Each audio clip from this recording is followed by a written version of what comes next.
네, 엉망진창이라는 말 들어보셨나요? 많이 들어보죠. 네, 그러면 이 엉망진창이라는 말이 이런 거구나라고 좀 이렇게 느껴본 적이 있으신가요? 엉망진창이라는 말은 제대로 된 게 아무것도 없이 아주 혼란스럽고 질서가 없는 상태를 의미한다고 볼 수가 있을 겁니다. 오늘 본문의 상황이 딱 그런 것 같아요. 오늘 말씀은 사무엘상 6장을 전체적으로 보려고 합니다. 사무엘상 6장은 과거에 블레셋과의 전투에서 언약궤를 빼앗겼고 그 빼앗긴 언약궤가 다시 이스라엘로 복귀하는 그런 장면을 그리고 있습니다. 이 장면은 두 부분으로 나눠서 생각해 볼 수 있을 것 같은데요. 블레셋 측에서의 언약궤에 이동하는 장면, 그리고 이스라엘 측에서의 언약궤가 돌아오는 장면, 이렇게 나눠볼 수 있습니다. 그리고 이 6장을 통해서 그 당시의 영적 상태가 얼마나 엉망진창이었는지를 엿볼 수가 있을 거예요. 우선 블레셋 진영에서 보였던 모습을 한번 살펴보도록 할게요. 1절에서 보면 7달 동안 언약궤가 블레셋 지방에 있었다라고 이야기를 하고 있습니다. 이 지방이라는 단어가 원어상으로 보면 빈 들을 의미합니다. 빈 들. 블레셋이 이스라엘과의 전투에서 승리하고 언약궤를 탈취하죠. 그런데 이 언약궤가 가는 곳마다 사람들이 죽어나가고 사람들이 병들고 하는 거예요. 그래서 이렇게도 해보고 저렇게도 해봤는데 소용이 없어서 이러지도 못하고 저러지도 못하고 그냥 사람이 살지 않는 빈 들에 방치를 해놓은 겁니다. 그리고 그 기간이 7달이다라고 하죠. 7은 완전수입니다. 여호와의 언약궤가 빈 들에 완전히 방치됐다라고 하는 거예요. 그러다가 블레셋의 제사장들이 복술자들을 불러서 사람이 죽어나는 이 상황을 우리가 해결해야 되겠다. 이 언약궤를 다시 이스라엘로 그냥 보내버려야겠다. 우리가 어떻게 해야 되겠냐라고 묻는데 이에 대해서 블레셋 복술자들은 금쥐 5개와 금 독종 5개를 만들어서 속건제를 드려야 한다라고 답변을 했어요. 왜 금쥐 5개와 금 독종이었냐? 학자들에 의하면 당시 여호와의 언약궤가 가는 곳마다 쥐떼가 습격을 했던 것으로 보인다고 합니다. 그 쥐떼들로 인해서 전염병이 발생을 해서 많은 사람들이 그 전염병으로 이제 죽게 되었다라는 거죠. 그래서 금쥐와 그 쥐로 인해서 발생한 그 전염병을 상징하는 독종을 만들었다라고 보는 거예요. 그런데 이렇게 복술자들이 답변을 한 후에 금쥐와 금독종을 만들고 속건제를 드려야 된다라고 말한 후에 재미있는 언급이 하나 나오는데요. 그렇게 속건제를 드리고 나서 새 수레, 그러니까 새로 만든 수레를 하나 만들고 멍에를 메어보지 않은 젖 나는 암소, 방금 새끼를 낳은 암소를 얘기합니다. 방금 새끼를 낳은 암소 2마리를 끌어다가 수레를 메우고 그 송아지들은 집으로 돌려보내라. 그리고 나서 이 암소 2마리가 언약궤와 금독종, 금쥐를 실은 새 수레를 끌고 다른 길로 빠지지 않고 좌로나 우로나 치우치지 않고 이스라엘 땅의 벳세메스라는 동네로 곧장 가면 그동안 우리에게 벌어졌던 이 사람들이 죽어나가던 이 현상은 여호와가 행한 일이다. 그러면 반대로 이 암소들이 벳세메스가 아니라 다른 길로 간다면 그건 여호와가 행한 일이 아니다라고 그렇게 결론을 내자라고 이렇게 이야기를 해요. 무슨 말인지 이해가 되시죠? 길어서 수레 하나 새로 만들고 그리고 새끼를 낳은 지 얼마 안 된 암소 2마리에게 그 수레를 끌게 하는데 송아지는 집으로 돌려보낸답니다. 그 수레 위에 언약궤와 금쥐, 금독종 5개씩을 올려놓는 거예요. 그리고 보내는 거죠. 벳세메스로 가는지 보자라는 겁니다. 언약궤가 가는 곳마다 여호와께서 징벌을 내리셔서 쥐떼가 습격을 하고 전염병이 발생하도록 하신 것인데 이들은 자기네들끼리의 합의를 거쳐서 이게 여호와의 역사가 아닐 수도 있다라는 결론을 내고 싶은 거예요, 지금. 자, 이 장면이 재미있는 이유가 여기에 함정이 하나 있기 때문입니다. 수레를 끄는 게 뭐였나요? 젖 나는 암소였어요. 방금 새끼를 낳은 지 얼마 안 된 암소였어요. 오늘 본문에서는 젖 나는 소라고 되어 있죠. 새끼에게 젖을 먹여야 하는 어미소라는 거예요. 이게 왜 함정이냐 하면 지금 송아지를 어디로 보냈습니까? 그 송아지를 집으로 보냈어요. 어미소와 송아지를 함께 데리고 와요. 함께 데리고 왔다가 송아지만 집으로 보내는 겁니다. 그러면 어미소는 그 송아지가 어느 방향으로 가는지 보겠죠. 그렇죠? 그리고 나서 어미 소에게 수레를 메우고 보내는데 사람이 그 소를 운전하는 것이 아니라 그 암소들이 스스로 길을 가게 만드는 거예요. 그러면 이 암소들은 어디로 갈까요? 당연히 집으로 가겠죠. 방금 자기의 그 자식들 송아지가 갔던 그 길을 따라갈 겁니다. 본능적으로. 새끼한테 젖을 먹여야 되잖아요. 젖나는 소라는 표현은 이 암소들이 새끼를 낳은 지 얼마 안 돼서 새끼에게 젖을 먹여야 하는 본성을 지닌 상태라는 것을 의미하는 거예요. 따라서 이 소들은 자신을 몰아가는 사람이 없다면 자연스럽게 자신의 새끼가 있는 집, 송아지들이 향했던 그 방향을 향해서 가게 되어 있다라는 겁니다. 그런데 복술자들이 하는 말이 이 두 암소가 수레를 끌고 벳세메스로 곧장 가면, 어디를 경계해서 가는 것도 아니고 벳세메스로 곧장 가면 그것은 지금까지의 이 전염병들과 죽음들은 여호와가 한 일이 되는 것이다. 다른 곳으로 가면 그건 우연한 일이다 라고 이야기하는 거예요. 앞부분을 보면 마치 이 복술자들이 여호와의 큰 능력을 막 인정하면서 여호와께 우리의 죄를 자복하고 용서를 구해야 된다 라고 말하는 것처럼 보이는데 그게 아닌 거예요. 이 말 속에는 여호와가 한 일이 아니기를 바라는 의도가 숨겨져 있다라는 겁니다. 반드시 아니어야만 된다라는 그들의 강한 집념이 고스란히 묻어 있다라는 거죠. 그래서 일부러 어미소와 송아지를 함께 데리고 왔다가 송아지를 집으로 보내버리는 거예요. 어미가 보는 앞에서. 그러면 그들은 왜 이걸 노렸을까요? 여호와가 행했던 일이면 그냥 여호와가 행한 일인가 보다. 그냥 그에게 우리를 용서해달라. 속건제 드리자고 했으니까 그냥 속건제 드리면 되는 거 아닙니까? 그런데 그들은 왜 의도적으로 여호와가 한 일이 아니라 우연히 이런 일이 발생한 것처럼 그렇게 결론을 의도적으로 만들려고 했느냐라는 거예요. 왜? 그래야 자신들이 섬기는 신보다 여호와가 더 강하다라는 결론이 나지 않기 때문에 그렇습니다. 처음에 이 법궤를 가지고 와서 자기들의 신인 다곤 신전에 가져다가 다곤 신 그 우상 옆에 놔뒀죠. 그랬더니 다음날 어떻게 됐습니까? 다곤 신상이 여호와의 궤 앞에 쓰러져 있질 않나, 뭐 손목이 잘라져 있질 않나, 목이 나가 떨어져 있질 않나, 요상한 일들이 계속 생기는 거예요. 문제는 이런 일이 발생할 때마다 자기들의 신이 여호와에게 진 것처럼 자꾸 느껴진다라는 거죠. 거기다가 분명히 심증으로는 이 여호와의 법궤 때문에 블레셋 땅의 전염병과 죽음이 계속 찾아오는 것 같은데 다곤 신이 자기들의 그 월등하다고 여기는 그 다곤 신이 그걸 막아주지를 못하는 겁니다. 이러면 어떻게 되는 겁니까? 결론이 다곤 신보다 여호와가 더 강하다라는 결론이 나는 거예요. 블레셋 입장에서 이러면 안 되는 거예요. 거기다가 블레셋 땅은 다곤 신의 홈그라운드일 뿐만 아니라 여호와는 지금 전쟁에서 패해서 지금 포로로 붙잡혀온 상태란 말이죠. 그래서 블레셋의 그 복술자들이 은근히 여호와가 행한 일이 아니기를 바라는 마음으로 젖 나는 소 2마리로 하여금 수레를 끌게 만들었다라는 겁니다.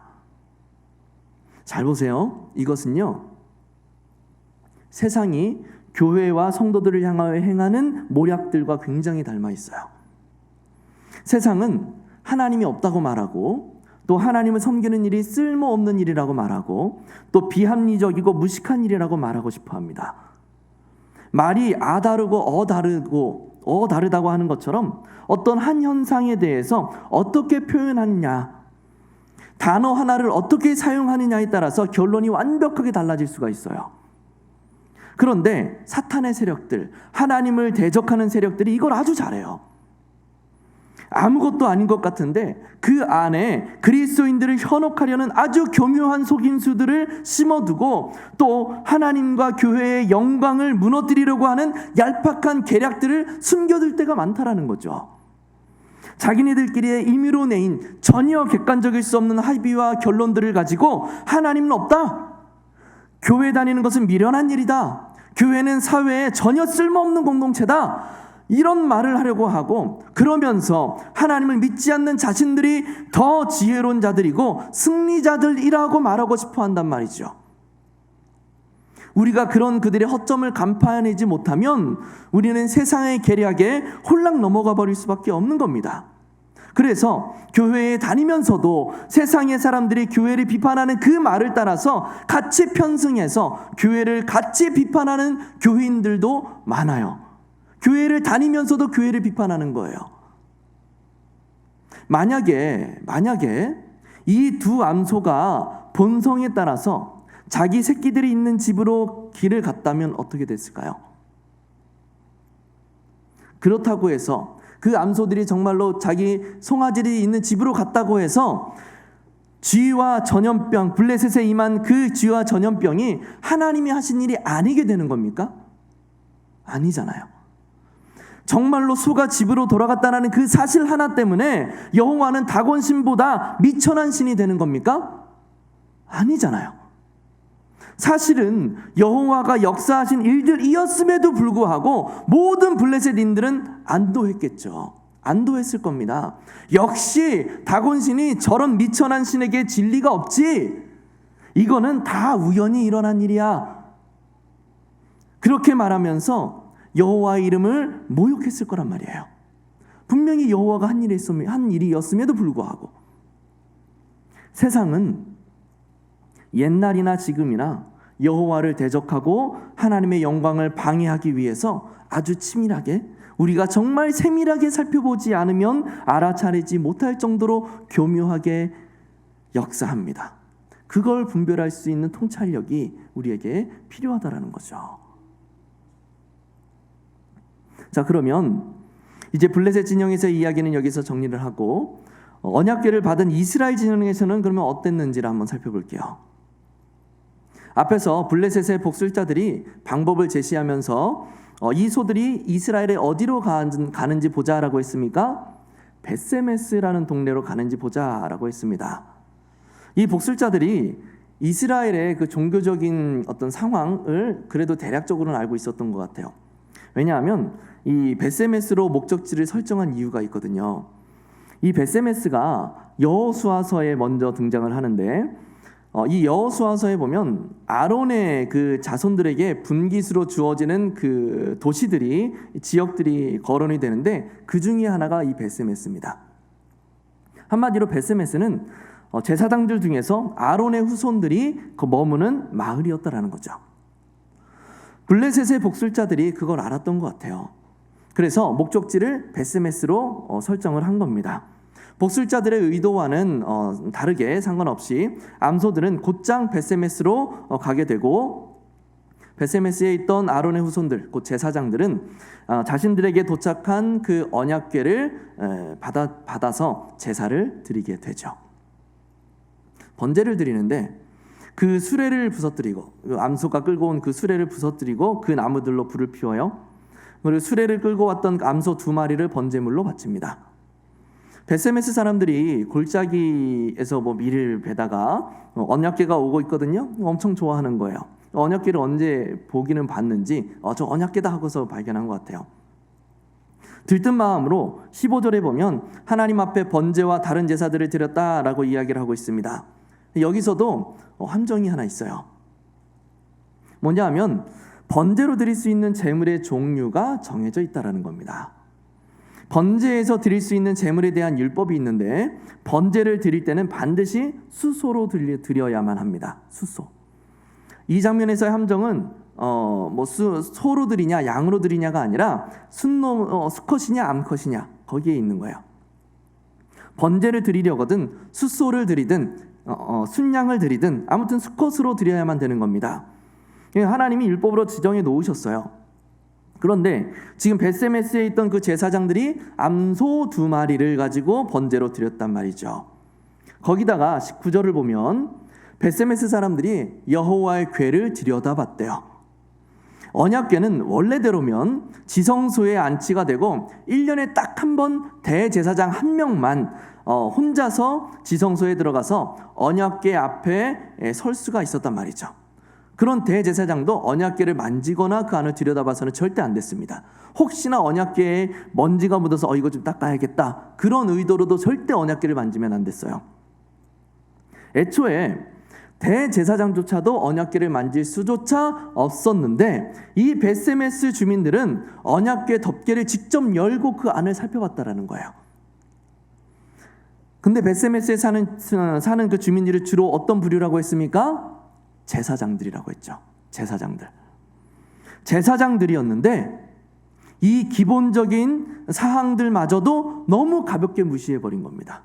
제사장들인데 하나님이 손수 반드시 지키라고 하신 그 제사법도 무시해버리고 감히 너무나 거룩한 하나님의 임재의 상징이었던 언약궤를 아무 거리낌도 없이 만져버리는 거예요. 이런 모습은 지금 이스라엘 전체의 영적 상태를 드러내주는 장면이라고 할 수 있습니다. 제사장들이 사는 동네마저도 이런데, 제사장들마저도 이런데 그 백성들은 얼마나 더 했겠어요. 더 심하면 심했지 덜하지는 않았을 거란 말이죠. 지금 이스라엘이 이런 식으로 번제를 드리고 정말 기본적인 언약궤에 대한 경외감마저도 사라져버린 이런 모습이 왜 나타났을까요? 하나님을 경외하지 않았기 때문에 그래요. 그래서 함부로 언약궤를 옮겨서 그 전투에도 가지고 나갔던 거예요. 이들이 정말로 하나님을 사랑하고 하나님을 경외하고 있었다고 한다면 이렇게 기쁘고 이렇게 즐거운 날 하나님 앞에 드리는 제사를 이런 식으로 허술하고 경솔하게 드리진 않았을 겁니다. 제사장들이 사는 동네라고 한다면, 제사장들이라고 한다면 최소한 번제의 제물 정도는 알고 있어야죠. 아무리 암소가 지금 있다고 하더라도, 집이 멀리 있다고 하더라도 스소를 끌고 와서 하나님께 제사 드렸어야죠.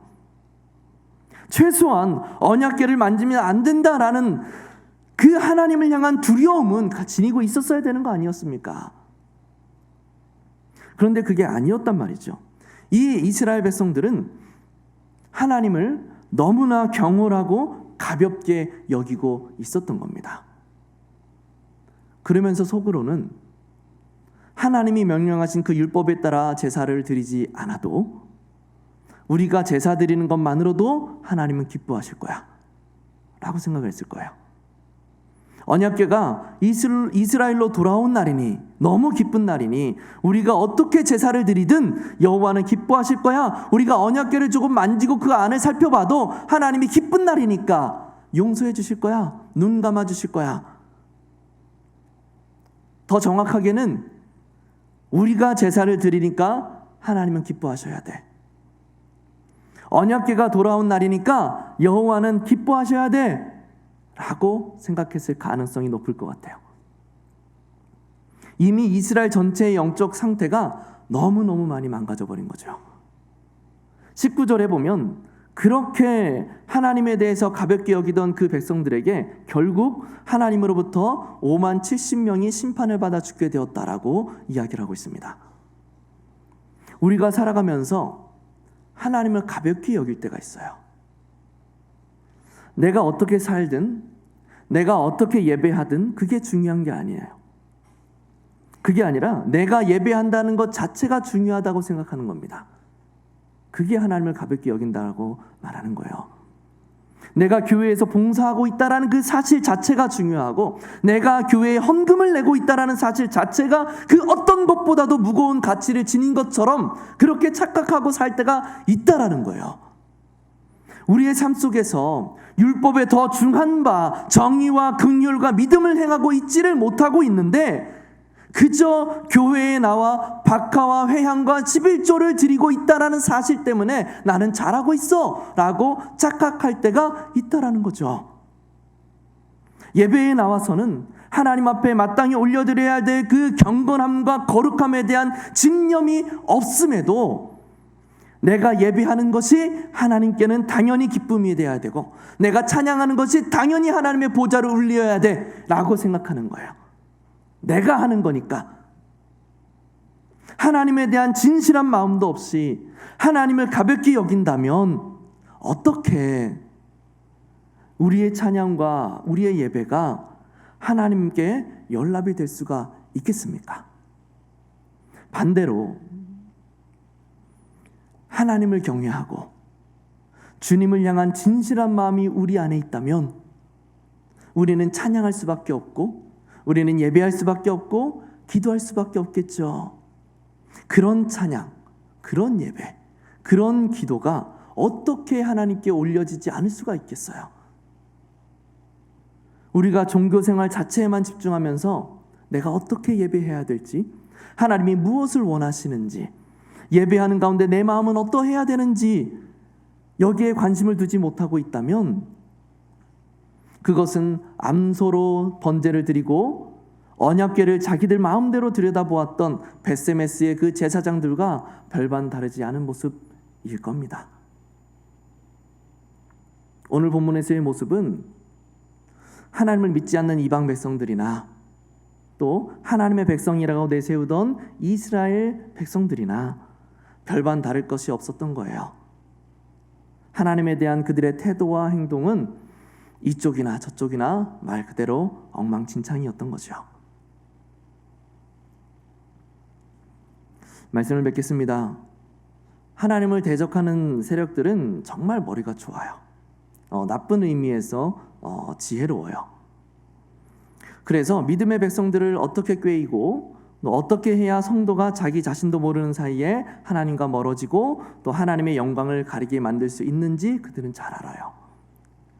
또 믿지 않는 자들로 하여금 어떻게 해야 그들의 마음을 선동하여서 하나님과 교회를 향해 그들이 비난하게 만들고 또 비판하게 만들 수 있는지를 그들은 잘 알아요. 그래서 어떻게든 하나님과 교회의 영광을 깎아내리고 자신들의 입지와 자신들의 생각과 자신들의 그 가치관과 삶이 더 우월하다라는 것을 입증하려고 해요. 그런데 그런 세력들의 농간과 계략들을 간파해낼 수 있는 눈이 우리에게 있느냐라는 게 문제죠.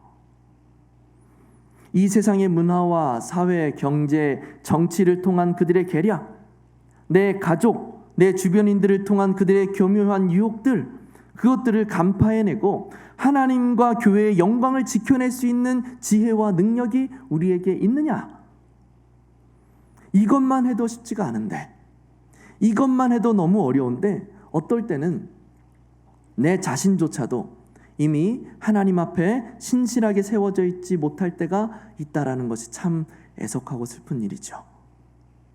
우리의 예배들은 하나님이 받으실 만한 예배입니까?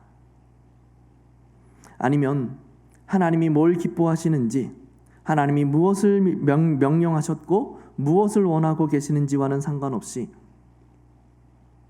내가 교회에서 예배를 드렸고 내가 교회 생활을 몇 년을 했고 내가 봉사를 하고 있으며 여러 모습으로 섬기고 있다라는 것을 들어서 은연중 나의 자랑으로 삼고 있지는 않은지, 하나님이 받으실 만한 예배가 되어야죠. 하나님 응답하실 만한 기도가 되어야죠. 하나님의 보좌가 울리는 찬양이 되고 하나님의 나라가 세워지는 헌신이 되어야죠. 예배 자체, 기도 자체, 찬양 자체가 우리의 신앙생활의 목표와 목적이 아니라 바로 이것이 우리의 목표여야 되지 않겠습니까? 세상은 예나 지금이나 하나님의 영광을 가리기 위해 가진 술수를 다 쓸 겁니다. 앞으로도 그러겠죠. 그런데 우리마저도, 하나님을 예배한다고 하는 우리마저도 하나님에 대한 마음을 온전하게 세워가지 못한다면 그야말로 안팎으로 엉망진창인 상황일 겁니다. 우리를 통해서 하나님을 향한 온전하고 아름다운 예배와 신앙의 모습들이 보여질 수 있기를 바랍니다. 더 나아가서 세상이 그 도전 앞에서 능히 하나님과 교회의 영광을 지켜낼 수 있는 탁월한 하나님의 일꾼들이 될 수 있기를 바랍니다. 이것을 갈망하며 모든 예배와 우리의 모든 삶의 모든 것들을 하나님의 뜻대로 이루어갈 수 있는 귀한 주님의 사람들 될 수 있기를 예수님의 이름으로 간절히 축복합니다.